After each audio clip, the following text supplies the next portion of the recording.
Salut tout le monde, comment allez-vous? Moi ça va plutôt bien. Aujourd'hui on se retrouve pour une nouvelle théorie sur Dragon Ball. Et eh bien c'est une théorie que j'ai trouvée via Facebook, que je trouve ça assez intéressant. Ouais, Facebook, il y a des théories Dragon Ball, donc voilà. Voilà, donc elle a été publiée le 29 mai 2016, donc voilà, j'allais dire 26, mais non c'est 29. Donc voilà, sur, je crois que c'est le truc théorie Dragon Ball. Voilà, j'espère que je me trompe pas. Bref, cette théorie voudrait que, c'est assez cocasse et assez marrant là-dessus. Puisque ça voudrait dire que cette théorie, Bardock et le roi Vegeta seraient frères. Donc voilà, bref, il dit tout simplement: notez tout d'abord les ressemblances au niveau des yeux, de la bouche et du nez. Selon sa théorie, Bardock et le roi Vegeta sont frères et donc ont les mêmes parents. Bardock a eu des enfants avec Jiné, la femme du roi Vegeta n'a pas pu avoir d'enfants, et donc celui-ci, n'acceptant pas la situation, décida de prendre l'aîné du fils de Jiné et de Bardock tout simplement, et donc ce fut Vegeta Junior. Aussi Vegeta et Goku seraient frères aussi. Bref, c'est assez chelou comme truc. Bref, donc pour Bardock, pour qu'il ne se rebelle pas, le roi décida de le rétrograder Bardock, et pour effacer tout soupçon, il décida de couper les cheveux de Vegeta Junior comme lui. La rivalité entre Goku et Vegeta ressemble à une rivalité fraternelle. En effet, malgré l'arrivée de Beerus, bien plus fort que Vegeta, celle-ci préfère battre Goku et ne se préoccupe pas des autres. Bardock est les Saiyans légendaires selon Shielded. Donc selon sa théorie toujours, les Super Saiyans dieux descendraient de lui.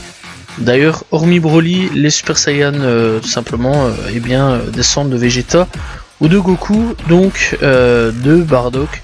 Donc les Super Saiyans descendent des Saiyans tout simplement de Goth et ceux des Saiyans légendaires. La fierté de Bardock n'est pas présente dans Goku. Il est dit que c'est à cause d'un coup qu'il a reçu à la tête étant plus jeune, mais serait-ce une excuse pour cacher le véritable caractère de Goku qui ne plaît pas aux Saiyans. Vegeta et Goku se complètent. En effet, on peut constater que Goku est naïf, généreux et inoffensif en temps normal, tandis que Vegeta est intelligent, cruel, sans pitié, ni moral et n'a de problème pour tuer. Voilà, aucun problème.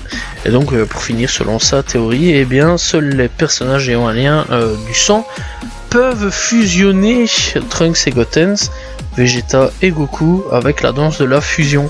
Alors je trouve cette théorie assez farfelue, je vais pas vous mentir, assez chelou quand même. Donc voilà, et clairement je trouve ça assez intéressant, donc pourquoi pas. Donc voilà, c'est vrai que c'est assez intéressant dans l'ensemble. Et clairement, pourquoi pas. Donc cette théorie pourrait être complètement loufoque, mais j'accepte. Voilà, j'accepte, je la trouve plutôt assez folle, mais franchement j'accepte. Voilà, franchement pourquoi pas. Dans l'ensemble, peut-être qu'on apprendra ça plus tard.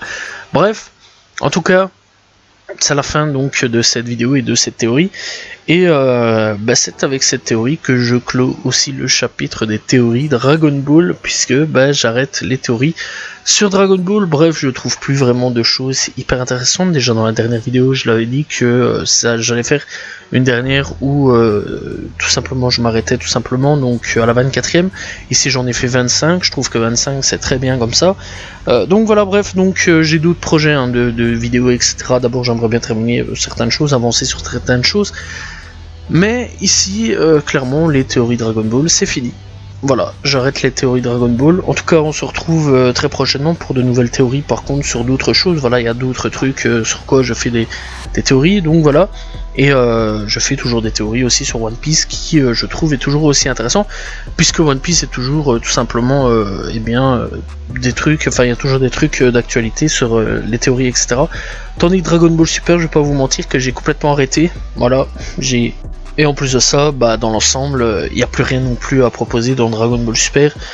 Donc voilà, et dans l'ensemble, il y a toujours un Dragon Ball Super, ça existe toujours, voilà, mais simplement il n'y a plus d'animé, ce qui est assez dommage, je vais pas vous mentir, je trouvais que l'animé apportait quand même quelque chose d'assez intéressant. Et donc voilà, ça ramenait aussi cette hype toutes les semaines, etc., qu'il y avait toujours un épisode sur Dragon Ball, etc. Et malheureusement, il n'y a plus d'animé, il n'y a plus vraiment de hype autour de Dragon Ball Super. Et puis, on va pas se mentir que Dragon Ball Super a pas mal déçu les gens. Bref, donc dans l'ensemble, on se retrouve très prochainement pour de nouvelles vidéos. On se retrouve demain pour une nouvelle vidéo, tout simplement, et très prochainement pour de nouvelles théories. Salut tout le monde, ciao ciao.